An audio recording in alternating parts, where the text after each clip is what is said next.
10-second introduction. But very pleased to introduce Ben to introduce the proposal.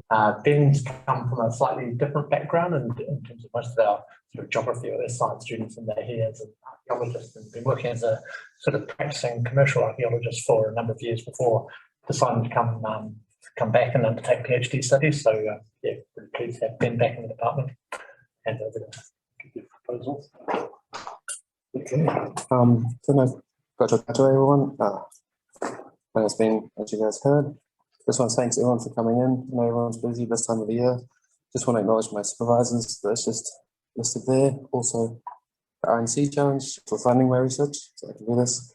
So as you can tell with that long title, I'm kind of looking at coastal vulnerability in New Zealand, especially how sea level rise, especially erosion, will affect it.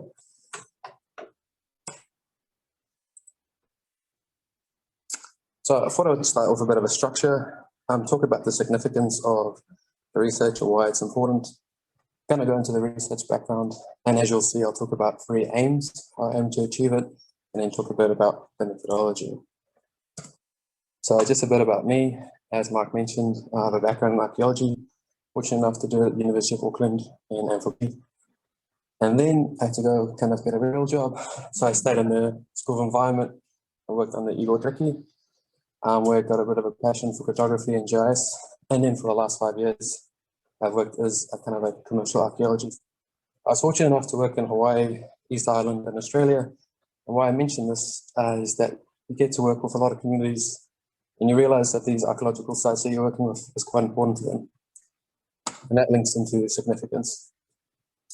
Climate change is going to be a global problem for archaeological sites, especially coastal archaeological sites. And you can kind of see this globally mentioned in different newspaper articles. We're talking in Africa, Greenland, UK, and Florida. And this is not unique to New Zealand. I just put up a few newspaper articles to show that archaeologists are talking about it and people in the media. And so you can kind of see in Southland, this is a problem, especially Araki Gulf. And when you talk to local communities, they'll quite often point out to you, we're quite worried about archaeological sites eroding, especially when I've worked at Northland. And then what I've kind of realized doing this is quite often, we'll talk about it from an archaeological perspective, but it'll be quite useful combining geomorphology and the knowledge held in Māori studies and Aotearoa Māori, especially as it relates to hazards. So quite often when I work as an archaeologist in New Zealand, people say, 1, do we have heritage in New Zealand? And 2, do we have sites? And so what I did in the blue is all the archaeological sites around New Zealand, about 500 meters of the coast. And as of 2020, 73,000 archaeological sites have been recorded. And I just want to emphasize, if we do nothing and let these sites get affected, both it's going to be a scientific loss, because quite often as archaeologists we look at past human environment interaction, but also these sites are important to local communities, as you've seen with the newspaper articles, and to iwi and hapu. Quite often when you do an archaeological site early on, you have to get cultural impact assessments, or you work with kaitiaki in the field where they're quite concerned what's going to happen with these sites. So before I talk about sea level rise, I thought I would just give a bit of a background to it. But 18,000 years ago, interglacial maximum sea level jumped up to about 2 meters above sea level. Then you have the Pacific high stand. But what's interesting, from about 4,000 years ago, you kind of see a drop to the present level around 10,000 years ago. And that's when a lot of your geomorphological features are forming, especially rogational barriers. And what's happened in the last 1,000 years is a bit of a mystery, because at the same time, you get Polynesian voyages coming into New Zealand, which is kind of that, these are what the multicolored lines are showing. In the last 1,000 years, it drops. And that's what that dotted line is showing along there, is what the coastline used to look like, or what it is now. And it's quite important, because the coastline they would have encountered the last 1,000 years is where the sites are today. And so if you kind of unpack or use these 3 knowledge systems, you can kind of have a centennial understanding of what's going to happen to these systems. And so for my literature review, Darren King kind of pointed out that if I just look at archaeology or coastal geomorphology, I'm kind of missing a large knowledge source that's held in Aotearoa Māori, especially specifically Purako and so forth. And so what I did as illustrated by the Venn diagram, I looked at all these different techniques and kind of saw how they can overlap as it relates to the different case studies. And so I hopefully aim to use some of these techniques during my PhD research. So my PhD is kind of split into three aims. The first aim is to kind of figure out what archaeology is at risk and where, so kind of create a national inventory. Two, if these sites are going to get lost, we have to kind of understanding what has been lost, which is kind of Northland regional assessment, looking at old aerial photography and doing shoreline metrics. And then three is kind of going from, like, if we go from national, which is 1, 2, that is regional, and then for 3, go local. If we look at a local case study, look at one coastal system. If we combine these three knowledge systems, what can we learn for the future? So starting with aim 1, what coastal archaeology is potentially at risk? As we know, sea level is going to rise, but that's going to change the physical drivers that will affect or worsen inundation and erosion. And quite often we think about the coastal assets, which is kind of this blue icon. But as you can kind of see in black, these are all the coastal archaeological sites. And so what I just did, I made a distance buffer where I extracted all the archaeological sites around New Zealand. And as you can kind of see, this is the percentage, and that's the distance. And you kind of see it kind of flat lines around 37%, around 500 meters. But if we talk about vulnerability, it's going to be related to the type of site. If you think a past site along the coast on a cliff or a midden. Also, if we look at the landform, if it's on a parabolic dune or on a cliff, it's going to be different. And then we've got to really think about the type of hazard. What I mean by this is I took the lens coastal high tide, and it's got these 5 classifications of flat, mangrove, sandy, steep. Same thing, I extracted, as you can kind of see in the blue, I extracted the archaeological sites within 500 meters, and it showed that around all those sites, about 40% are on a sandy shore. If you kind of drill into it, you can kind of see the landform, which is down here. And these are just some of the landforms. These are the different drivers that's going to affect it. And this is taken from the Ministry of Environment's 2008 report. So what's kind of happens is that with 4 dunes, sea level rise is going to have a high impact. What we don't really know is the percentage of archaeological sites on these different landforms, and then how vulnerable it's going to be. Is it going to be low, medium, or high, similar to how the drivers are going to impact on these systems? What I kind of mean by this by an illustration, if you imagine this midden on this coastline might have a medium impact due to erosion or inundation versus in this inlet, this midden, for example. But what happens is that you get sites further back, we're still within a kilometer or 500 meters. It's actually a past site. So as an archaeologist, I would go along and I would see, oh, okay, this site's got ditches and kumara pits, and that imagery dates from 1940. It probably will be affected by flooding as it's sitting on a parabolic dune. And so kind of taking all the archaeological sites in New Zealand and start putting those ranking or vulnerability index rankings to it. And the way we'll do that is take existing data on landform from NIWA, kind of look at archaeological, take ArcSite, which has some of its problems, which I'll talk about a bit later, and then kind of come up with a vulnerability index or number to give the different sites around New Zealand. So if we go to aim 2, if we think these sites are going to be vulnerable in the future, which ones are eroding or getting buried now? So as you kind of see, there's an image from 1940 and an image for 2019. What you can do is you can calculate line change. And so part of the RNZ project, I've been lucky enough to work on digitizing all of Northland's, with a crew, all of Northland's coastlines. So we've digitized that and created shorelines. So what we do is just take the image, georeference it, and vectorize it, and that will give you a line running up there, and we take the 2019 imagery. What that does is that you have the baseline up here, and it casts different transects, and what we can do is calculate the change over time. So this is the output. This is for Nguru, which I'll talk about a bit later, but the dots are all the archaeological sites that's been recorded on Nguru, and then all the multicolored lines are those different periods of time, the different aerial photographs. What you can start doing is that you can start seeing how the shorelines changed and then compare it at a broad scale the archaeological sites around New Zealand. Cool. Halfway. So getting to aim 3. All right. Yeah, thanks. Getting to aim 3, quite often coastal systems, especially progressional barriers, were studied at different timescales. If you take a video, you can understand what the inertial processes or the processes are doing on that beach on like a weekly scale. You can take aerial photography or satellite, which I've talked about before, and understand how the shoreline is changing over at a decadal scale. Or you can do GPR and radiometric dating to kind of understand at a millennial scale what's happening. So basically this grayscale image I took from Amy Dudley's PhD work, and it's just showing a cross-section of a progressional dune at Omaha. And as you can kind of see the ridges, and then the red lines are just the beaches.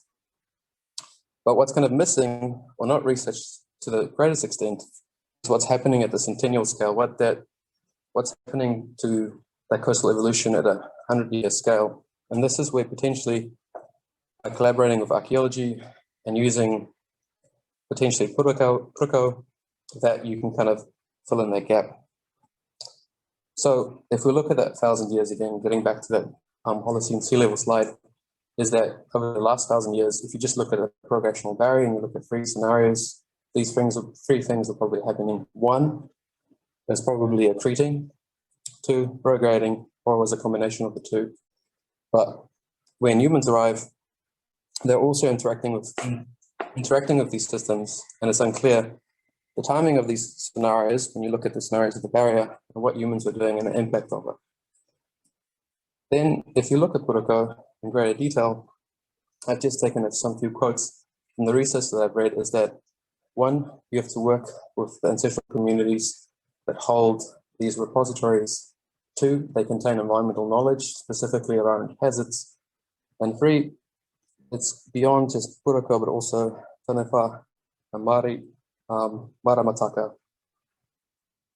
And so an example that's used today that my committee pointed out to me is that Matata is a really good example of this, where you've got flash floodings in 2005, where they talked to Daniel Hikaroa, and he pointed it out to them where the town got flooded, but the marae were safe because that was informed by the Puruko, the myth or the legend.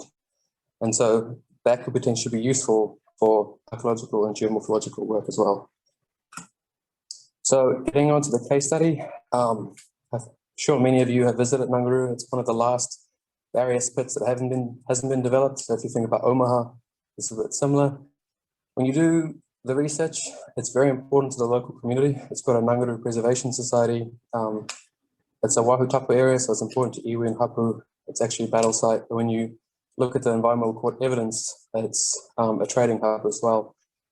And I just wanted to point that out. Geomorphologically, it needs some research. And then 2, it's kind of under-researched archaeologically, and I'll point out why. So what I did, I got the Northland Regional Council LiDAR, and I just made a really nice DEM. And so the orange is all the archaeological sites, and you can kind of see the geomorphology of the barrier, which I'll point out a bit more. So if we start off the history, I got the environmental evidence by Mackay and Murray Brown. And what's kind of important about it is referenced by various migration canoes. It talks about actually the name of Nganguru means rumble. So you can start to see how the environmental information is popping out. And then 2, I included this slide because this famous Aotearoa chief is actually buried here. So if we don't understand what's going to happen to this barrier in the future, we want to understand what's going to happen to this important place. And so he's, I think, this one over here. So they went with a group with William Winkins and various other chiefs that actually visited England. So it's actually quite important historically. So if we look at the geomorphology of Nganguru, you can kind of see I've put various sections of it, but you can see a very large foredune in these different processes. When I talked to Mark about it, to show what this is, but you can kind of see these rogational ridges at the back. And so when you read the newspaper articles, it also floods a lot in the center. I won't point out where the burial is, but that's going to impact it as well. And then I just put in, it's in the larger archaeological landscape because this is actually a massive past site that is referenced in the oral history as well. Simon Bickler and Matt Smith from Scantic actually did some GPR investigations on Nguru. And so you can kind of see in blue is the various lines they took. They used the 500 megahertz antenna, and they were looking for the dialectic primitivity, basically the contrast, to see if they can see midden. But what they did, so this is just one image. I chose this one because it kind of it shows like the long axis of the barrier, but you can kind of see the geomorphology of the barrier where it looks like possible those kind of erosion events or storm events. But it's kind of useful going forward for my research as well. So what I aim to do with my fieldwork is hopefully do larger GPS transects, either at the top, middle, and bottom, to get a general idea of the geomorphology of the barrier. Also go probing and record the existing sites and update it, because when I read some assessments, some sites have been recorded but haven't been logged into ArcSite. And then by hopefully inspecting the 4G, we can find stratified midden as well. And then do smaller transects over those midden to situate kind of the microstratigraphy within the larger stratigraphy of the barrier. So I actually found this image that I got in contact with the Nguru Preservation Society, and they gave me the big scrapbook of everything that's happened with the barrier. So this is actually on the estuary side. And so when you also read the archaeological background, no radiocarbon dates for this area, even though it's referenced and the oral history as being quite old. The sites are, some of them are buried as well, as you can kind of see with this eroding midden here, and apparently they're quite large as well.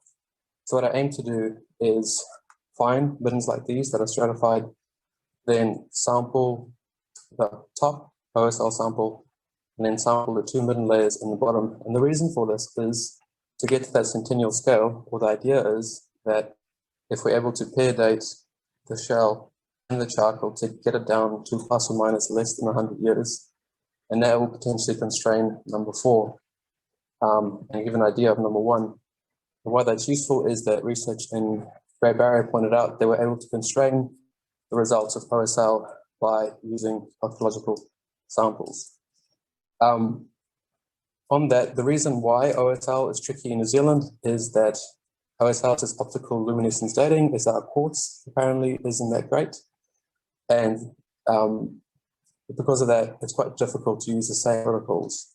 So hopefully using archaeological C14 dating can get down to that centennial scale and put it back to the larger stratigraphy. And then at that scale, probably, which I'll talk about next, engage in with community to get the oral history. So what I plan to do, first point of call before I even do the research, is take what I presented today with AIM3 and go to the marae.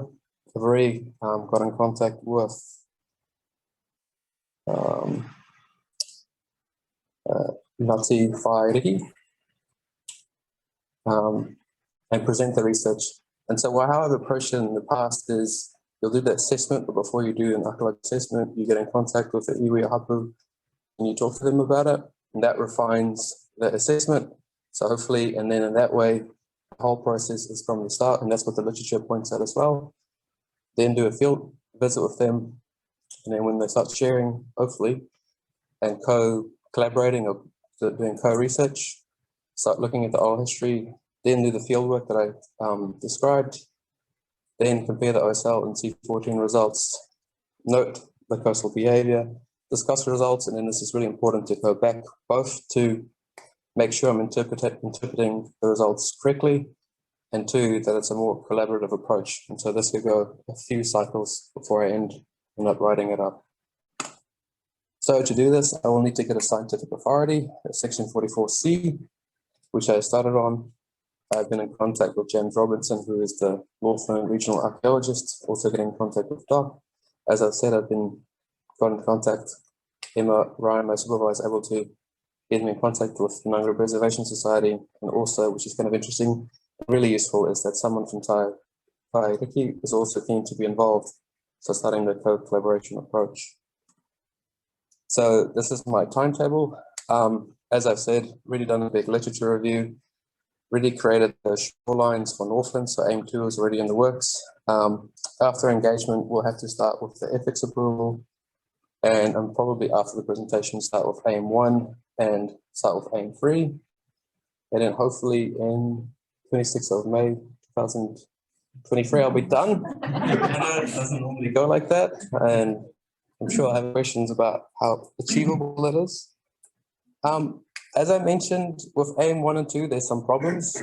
I think all the archaeologists will know ArcSite is a bit eclectic. And so what I mean by that, if you look at the accuracy, it's a bit variable. Greg Hill and Simon Bickler did a good review of this.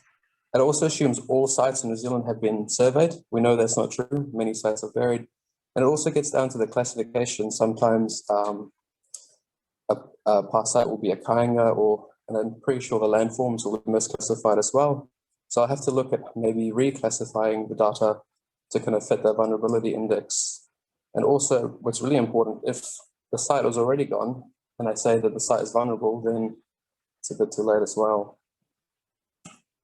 Aim 3, it's quite hard to find a stratified midden. That's, and that gets into whether I'm going to excavate or just sample sites like the one I showed that's already eroding.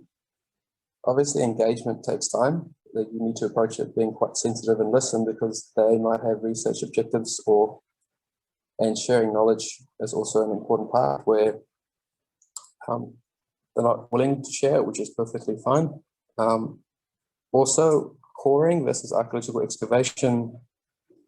I've been doing research and talking to my supervisors. Coring and sand dunes or vibrocore is a bit tricky. And then also the temporal difference, which has been pointed out to me quite well, where you've got OSL and C14. The C14 archaeological dates I might not be able to get down to plus or minus 50 years.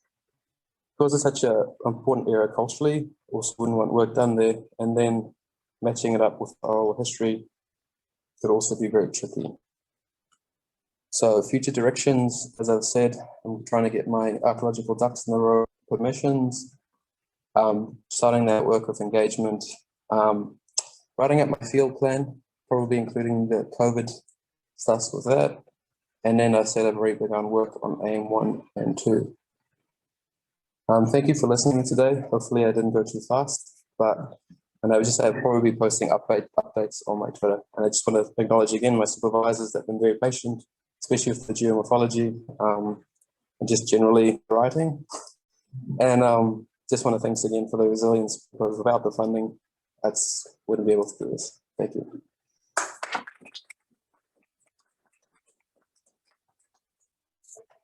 Oh, thank you very much, Ben. It's a good trot through what you're doing. I think we could open the floor to some questions, because I'm sure you've all got something you'd like to ask or comments. I'll ask a hard question then. Yeah. Really interesting research, and obviously really important for the heritage of New Zealand. And I think you have a lot to contribute to that. And I know that you've worked in the industry for a lot of years, and so you know what I'm about to say about sites. And you point out some of the problems and issues with sites in terms of accuracy and classification, and using that legacy data of ArcSite. I'm just wondering whether you actually want to do away with that whole framework of the site. In particular, what you're actually recording on the surface, particularly in those sand dunes, those middens, is just erosion scars. And it actually has very little to do with where people were occupied. It's what's visible on the surface now. I know you know that. So why don't you just not record the archaeological remains as sites? Why don't you just take that land unit approach that Zach and I and others have taken, where you're just dividing space up and just record all the land units? They worry about the whole site thing. Yeah, that's a really valid point.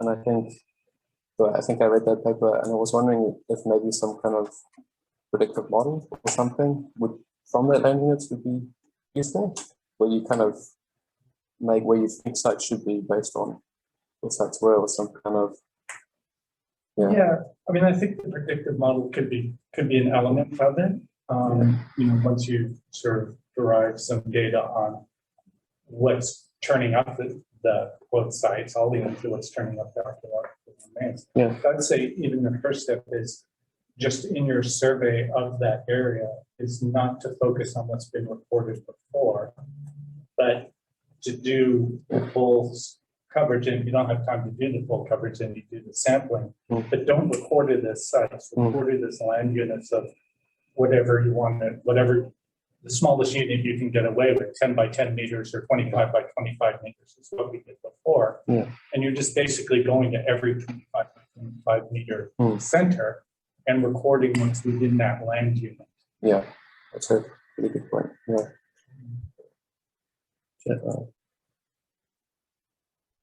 Cool. Yeah, I'll have to chat to you afterwards. Yeah. I mean, it's super interesting. And I just think that you have this opportunity now to actually turn the whole way that we record things in New Zealand on its head, and not just to perpetuate that, some of those problems, but to actually kind of make you're making contributions in a number of ways, but that would be a real contribution in that way too. Okay. And are there any other questions? Like she does have one. I'll give you an easy one. I thought that was great. I really enjoyed that. You haven't met with the community at all yet? Or Just initial conversations, just like emails, and then probably give a phone call soon. Yeah. So do you have any sense of what they're interested in? Yeah, that's I'm really keen to find out, because when I talk to Dan about it, and when I read all the research, it's kind of hard to go to a place and say, this is what I want to do, but you should go there first and be, like you say, just see what they might be potentially fall out, or they might be interested as well. So, all I can think of, maybe upgrading sites, or maybe getting someone from the community involved, showing equipment or some kind of thing like that would be useful. So I'm hoping to do that, yeah. Really got my point, thank you.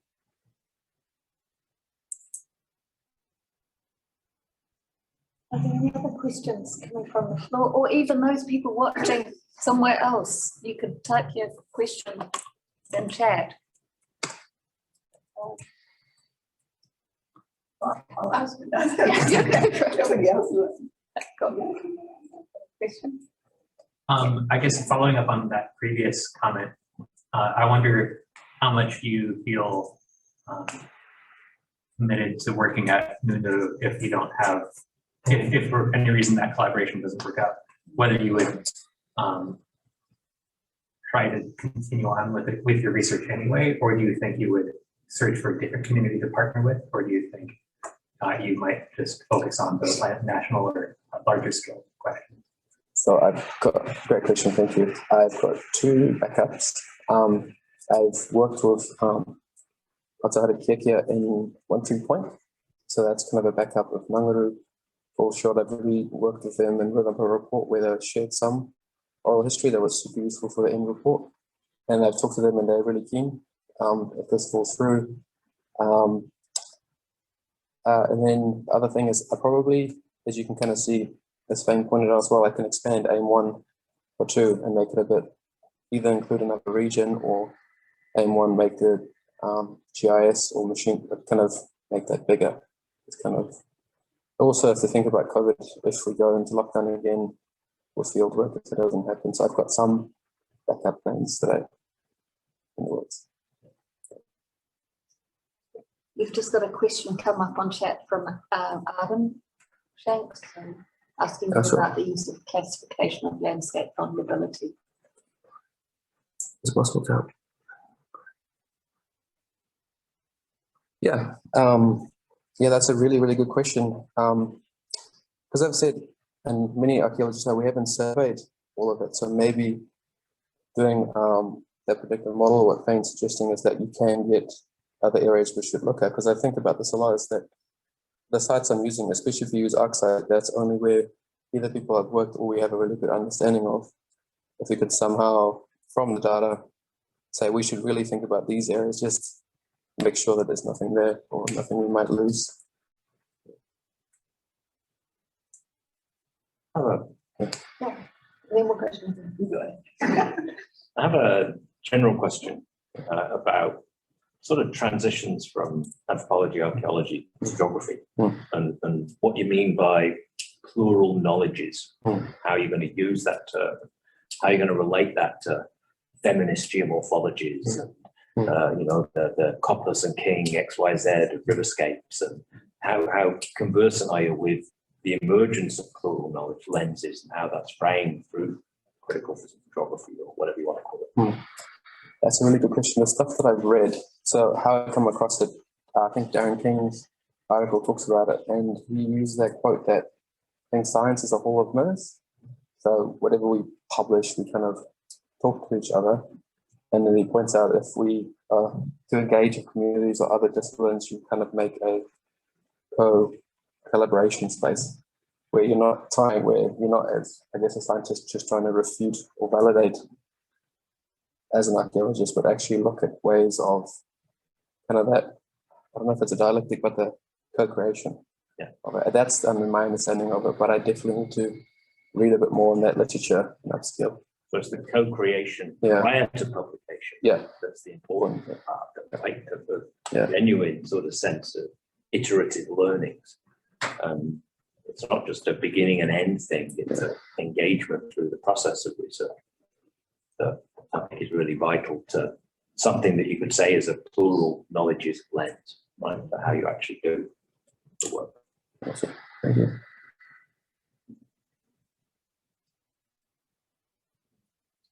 I wondered if you could say a little bit more about with the site data that either comes out of the register or that you might map in the field. What do you have plans for beyond just distributional information, thinking about the kinds of occupation areas and the content of them in terms of artifacts and that might be? I think I was just going to get to which sites are vulnerable, but I think I've talked to Reno about it. Just if you look at besides Bruce McFadyen's work, I haven't seen where someone just matched landforms in a really big way for archaeological data, and maybe some patterns might help out just from that. Yeah, if that's your question, sorry. Yeah. So I'm thinking about there might be differences that there might be short-term sites, there might be large permanent settlements represented, there might be changes in the shellfish content that reflect changes in that local environment. Just thinking that even out of not particularly detailed site records, you can get some of that information, and it might be add another component to your understanding of that local area and the way it's changed in response to coastal processes.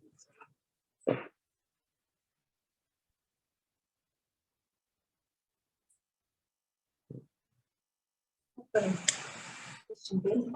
So I might miss this when you run through, but has any work been done previously to look at coastal vulnerability and archaeological sites and their vulnerability to coastal change? Or is this a step mostly unknown?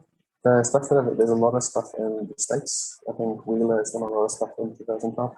In New Zealand, Michael Coy published a paper. I think he said, well, I don't want to misquote him, but 12% of sites are close to the coast. And then Rebecca Ramsey's masterpieces and Greg Gill, I think, released a recent paper. But as far as you can tell, nothing at like a national scale that goes into in depth. Yeah. So out of this, after you've done all this work, how do you think this information will be applied, or how would it inform villages that are in legislation?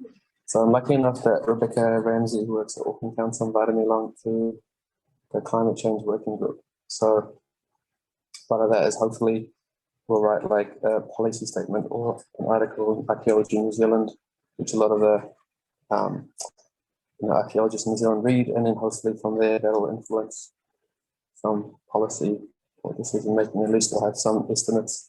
These are the sites we need to worry about now, and then hopefully update. They also talk about updating in ArcSite, one of the attributes to record these things that are in the field, something related to this as well. things to look for. So vulnerability would be Yeah. important also. Yes, to kind of validate what the model is saying. I don't know a question.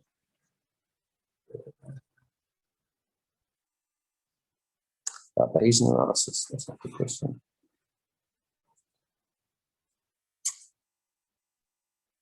Yeah, that's a very good question, Brendan. I don't have the answer to that, but I will have to, especially trying to get that error range down. I imagine. Yeah, excellent. I have another sort of like the nerdy academic question looking backwards, and I'm just imagining myself as an examiner, right? 2023, whatever date hence. Looking back at this, right? I'm thinking in academic terms, where do you see the primary contribution from this? Where do you see, you know, the core question that you're addressing? I can see the practical things, I can see the applied extension things from it.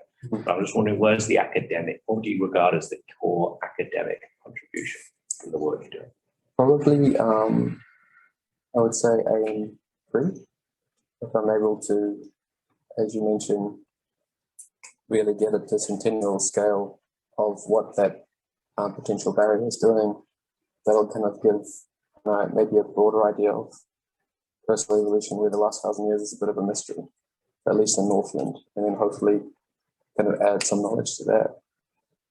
So then the thorny question that comes back, and that is, if that's the core aim, why isn't your project designed around that? Yeah, originally was, but that will just give us a local understanding of the broader scale problems. And so if I just understand what's happening. Nice. That's better. Good. There's a follow-up on that, but go ahead. Okay, I just wanted to ask because this is kind of the resilience to nature challenges. So I think going to be planning on doing some collaborative work with are there other students? Oh yeah, so Ben's over there, so he's there as well. So we did a kind of like a catch up in October, and one of the workshop was like, how can our research work together? And I think there's potential for it, because so Maddie Brown's working on, in Otago, working on 4 dunes and 4 dune vegetation, which is interesting. Viewed that recent paper by Richard Walter and Mike Hilton, kind of really good example of that.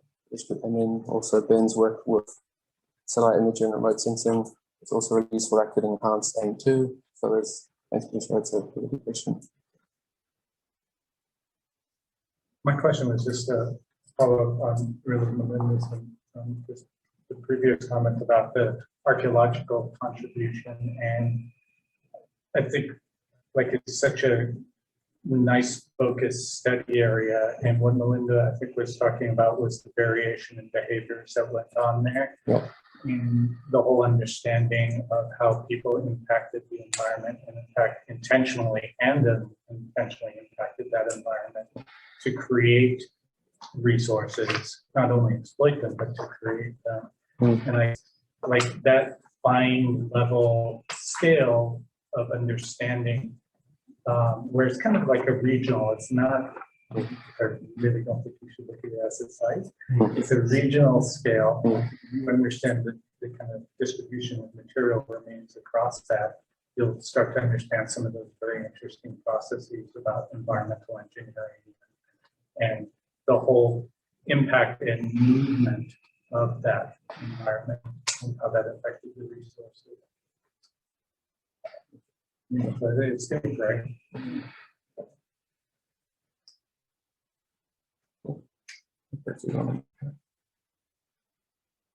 Thinking about your dating. Do you have anything in any ideas in your head at the moment of just how many dates you're going to need, and then how also when you're dealing with hurricane, how you can marry those 2 systems up? I think I've been thinking about it in 2 ways. I think it gets back to the excavation. If I'm only going to focus on sites that are eroding, I probably will want to do the survey, identify areas. I'm thinking hopefully I have 2 sites, and potentially, because if you're going to pitch, you mentioned a recent article, you need at least, to get really low, you need at least 10 dates from this one context. So what I have to do is I'll have to do some grant writing, talk to them about to maybe get some more money for it, because that's obviously a limitation.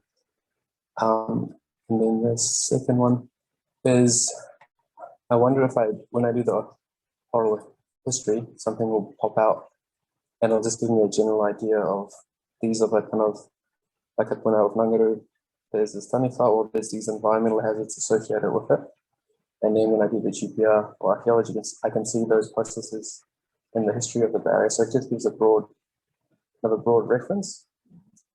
Or two, I know they've done studies, I think in Hawaii, I think maybe New Zealand as well, where they did really refine whakapapa. From that, because it's such an important area, it's got so much oral history, maybe if I had to line it up along kind of a chronology of it, maybe that way. But that would be talking to experts and people I'm working with on the marae as well, because I can't do that research myself. Can you expand on the taniwha? That one was basically, right now I'm just trying to pick out everything, because when I read Daniel Hikora's reference, he says these are the things you should probably just look for. But I don't know too much about it. It was just one, because when I read the environmental evidence, that's the only thing that popped out, because it's more about the trading and the battle site and the burials. So I'll probably have to do some more research on that.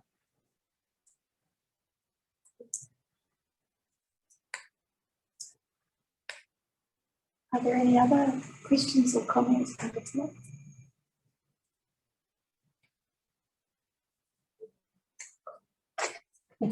So you've got another one. Cool, Zach. Oh, Zach. Oh, that's a great question, Zach.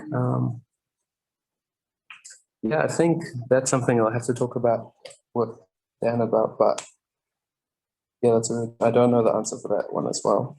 But I think if I were to say, that's a very valid point, and I think that'll probably happen when I actually out there and engaging.